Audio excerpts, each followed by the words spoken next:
Hello all. Today we're going to learn about a French multinational vehicle manufacturer company, Renault. Most of us have already heard about this company. Let us know this company in a much better way. Renault SA is a French multinational vehicle manufacturer established in 1899.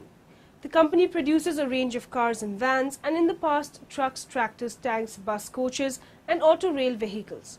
In 2011, Renault was the third biggest European automaker by production behind Volkswagen Group and PSA, and the ninth biggest automaker in the world by production in 2011. As a part of the Renault-Nissan alliance, the company is the fourth largest automotive group. Together, Renault and Nissan are undertaking significant electric car development, investing 4 billion euros or $5.16 billion in 8 electric vehicles over 3 to 4 years from 2011. Renault won many international awards like 1 Motor Trend Car of the Year award in the USA, 6 European Car of the Year awards, 3 Auto Best Car of the Year awards in Europe, and 2 Simberit Irish Car of the Year awards in Ireland, or also 9 Car of the Year awards in Spain. The Renault Corporation was founded in 1899 as Société Renault Ferrées by Louis Renault and his brother Marcel and Fernand. Louis was a bright, aspiring young engineer who had already designed and built several models before teaming up with his brothers, who had honed their business skills working for their father's textiles firm. While Louis handled design and production, Marcel and Fernand handled the company management. The first Renault car, the Renault Voiture 1 CV, was sold to a friend of Louis's father after giving him a test ride on 24 December 1898. The client was so impressed with the way the tiny car ran and how it climbed the streets that he bought it. In 1903, Renault began to manufacture its own engines, in as much as until then it had been purchasing them from the Dion Bouton. The first major sale was in 1905 to the Société des Automobiles de Place, which bought Renault AG1 cars to establish a fleet of taxis. These vehicles would eventually be used by the French military for transporting troops during World War I, which earned them to be known as Taxi de la Marne. By 1907, a significant percentage of the taxis circulating in London and Paris had been built by Renault. Renault also was the most sold foreign marque at New York in 1907 and 1908. In 1908, the company produced 3,575 units, becoming the largest car manufacturer in France. The brothers recognized the publicity that could be obtained for their vehicles by participation in motor racing, and Renault made itself known through achieving instant success in the first city-to-city races held in Switzerland, resulting in rapid expansion for the company. Both Louis and Marcel Renault raced company vehicles, but Marcel was killed in an accident during the 1903 Paris-Madrid race. Although Louis Renault never raced again, his company remained very involved, including Ferenc winning the first Grand Prix motor racing event in a Renault AK90 CV in 1906. Louis was to take full control of the company as the only remaining brother in 1906 when Fernand retired from health reasons. Fernand died in 1909 and Louis became the sole owner, renaming the company Société des Automobiles Renault, Renault Automobile Company. The Renault reputation for innovation was fostered from very early on. At the time, cars were very much luxury items, and the price of the smallest Renaults available, being 3,000 francs, reflected this, an amount it would take 10 years for the average worker at the time to earn. In 1905, the company introduced mass production techniques and Taylorism in 1913. As well as cars and taxis, Renault manufactured buses and commercial cargo vehicles in the pre-war years. The first real commercial truck from the company was introduced in 1906.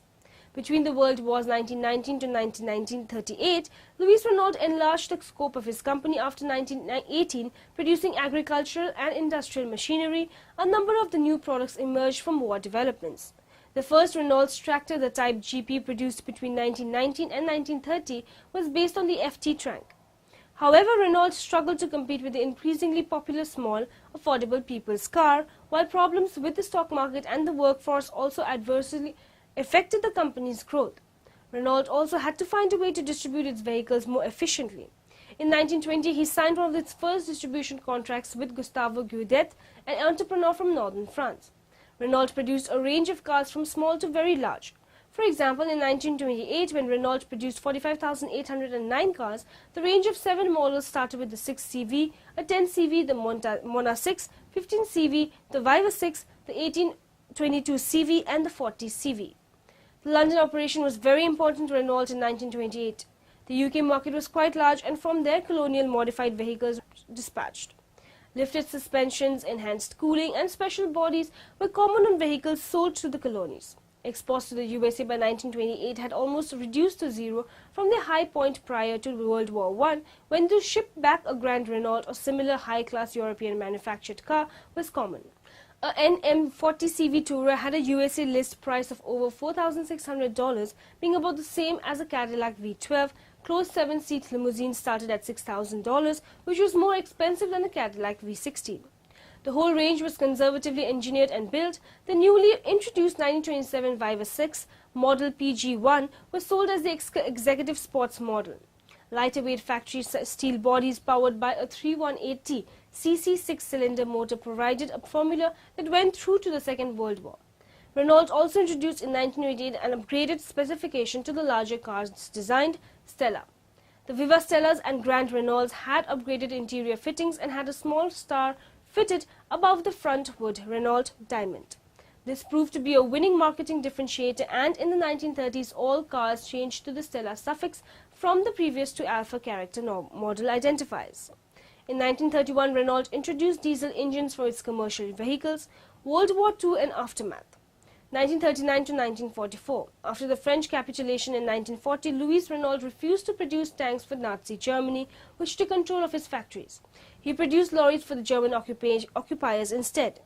On 3rd March 1942, the RAF launched 235 low-level bombers at the Billancourt plant, the largest number of aircraft aimed at a single target during the war. 460 tons of bombs were dropped on the plant and the surrounding area, causing extensive damage to the plant along with heavy civilian casualties. Renault resolved to rebuild the factory as quickly as possible, but a further heavy bombardment a year later on 4th April, this time delivered by the Americans, caused further damage, as did subsequent Allied bombardments on 3rd and 15 September 1943. Privatization and the Alliance era, 1996 to present. It was eventually decided that the company's state-owned status was detrimental to its growth. By 1994, following the failed Renault-Volvo merger, plans to sell shares to public investors were officially announced. The company was privatized in 1996. This new freedom allowed the company to venture once again into Eastern Europe and South America, including a new factory in Brazil and upgrades for the infrastructure in Argentina and Turkey. In December 1996, General Motors Europe and Renault began to collaborate in the development of LCVs, starting with the second-generation Trafic, codenamed X83. The financial problems of Renault were not all fixed by the privatization. However, and the Renault's president Louis Schweitzer gave to his then deputy Carlos Ghosn the task of confronting them. Ghosn elaborated a plan to cut costs for the period 1998 to 2000.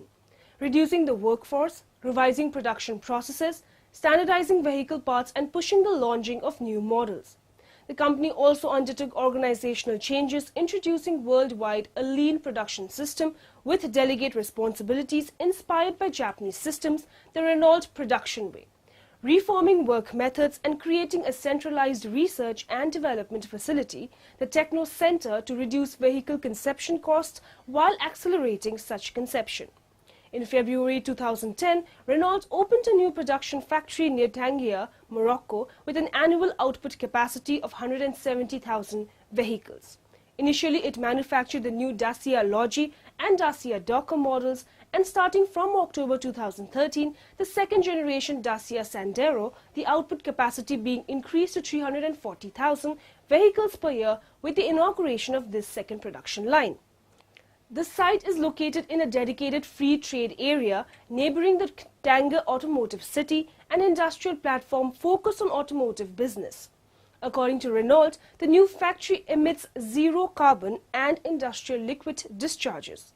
Over 100,000 vehicles were produced there in 2013, and Renault expects to eventually increase the production at the Tangier plant to 400,000 vehicles per year. according to a report by the Committee of French Automobile Manufacturers. In December 2012, the Algeria's National Investment Fund, FNI, the Société Nationale des Véhicules Industriels, SNVI, and Renault signed an agreement to establish a factory near the city of Oran, Algeria, with the aim of manufacturing symbol units by 2014. The production output was estimated in 25,000 vehicles. The Algerian state will have a 51% stake in the facility's property. Renault is administered through a board of directors, an executive committee and a management committee. As of May 2014, there are 19 seat board members. The management committee is composed by the members of the executive. There are 5 regional management committees which focus on certain geographic areas. Renault's head office is in Boulogne-Billancourt. The head office is located near the old Renault factories. Renault has maintained a historical presence in Boulogne-Billancourt, as the historic Boulogne-Billancourt plant had Renault's activity since 1898. From 1983 to 1984, Renault sponsored an unlimited hydroplane in the United States. Owned by Jerry Schronith and driven by E. Milner Arvin, the Miss Renault was powered by a turbocharged Allison V1710 piston engine. Miss Renault won the 1983 World Championship race in Houston, Texas. Renault badge. The first badge of Renault was introduced in 1900 and considered in Renault brothers' intertwined initials. When the company started mass production in 1906, it adopted a gear-shaped logo with the car inside it. After the World War I, the company used a special logo depicting a FT tank. In 1923, it introduced a new circle-shaped badge, which was replaced by the today most widely known diamond Olozenge in 1925.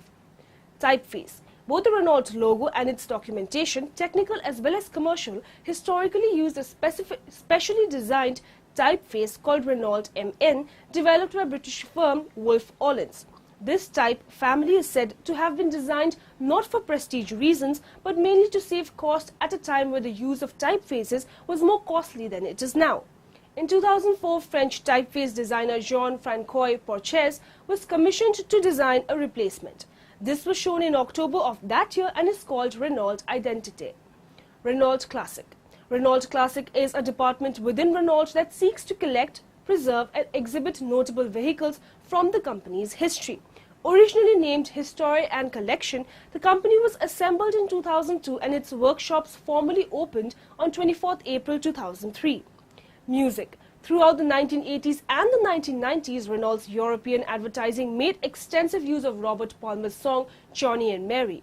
The earlier television advertisements used Palmer's original version, while a range of special recordings in different styles were produced during the 1990s, most famously Martin Taylor's acoustic interpretation, which he released on his album Spirit of Django. Sponsorship. Renault is a sponsor of the Port Adelaide Football Club in the Australian Football League, signing a 3-year deal in 2013. Renault sponsored and was heavily featured in Le Visionarium, a time travel film at Disneyland Paris. So we got to know about the various aspects of Renault. We went through the company's history to its present day scenario. Hope the information was useful and have a good day.